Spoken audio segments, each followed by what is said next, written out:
നമസ്കാരം, Fox V ന്യൂസിലേക്ക് സ്വാഗതം. വെള്ളം കുടി കുറഞ്ഞു, പൂച്ചയ്ക്ക് മൂത്രത്തിൽ കല്ല്, ശസ്ത്രക്രിയ നടത്തി. മലപ്പുറം പൂച്ചയുടെ മൂത്രാശയത്തിൽ നിന്ന് 2 കല്ലുകൾ നീക്കം ചെയ്തു.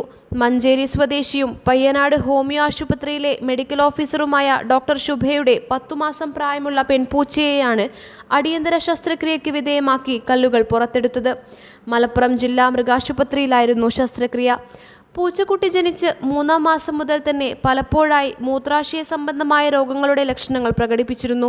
മൂത്രത്തിൽ രക്തസ്രാവമുണ്ടായതോടെ അടുത്തുള്ള സ്വകാര്യ ക്ലിനിക്കിൽ എത്തിച്ച് ചികിത്സിച്ചെങ്കിലും രോഗം ഭേദമായില്ല. ഒരാഴ്ച മുൻപ് രോഗം മൂർച്ഛിച്ചു. പൂച്ചക്കുട്ടിയുടെ കാഴ്ച നഷ്ടപ്പെട്ടു. തുടർന്നാണ് മലപ്പുറം ജില്ലാ മൃഗാശുപത്രിയിലേക്ക് എത്തിച്ചത്. സ്കാൻ, എക്സ്റേ പരിശോധനകളിൽ പൂച്ചയുടെ മൂത്രാശയത്തിൽ വലിപ്പമുള്ള 2 കല്ലുകളുണ്ടെന്ന് കണ്ടെത്തുകയായിരുന്നു. മലപ്പുറം ജില്ലാ വെറ്റിനറി ആശുപത്രിയിലെ സർജന്മാരായ ഡോക്ടർ നെയ്സാബ്, ഡോക്ടർ അമൽ പ്രകാശ് എന്നിവരുടെ നേതൃത്വത്തിൽ നടത്തിയ ശസ്ത്രക്രിയയിലൂടെ 2 സെന്റിമീറ്ററിലേറെ വലിപ്പമുള്ള 2 കല്ലുകൾ നീക്കം ചെയ്തു.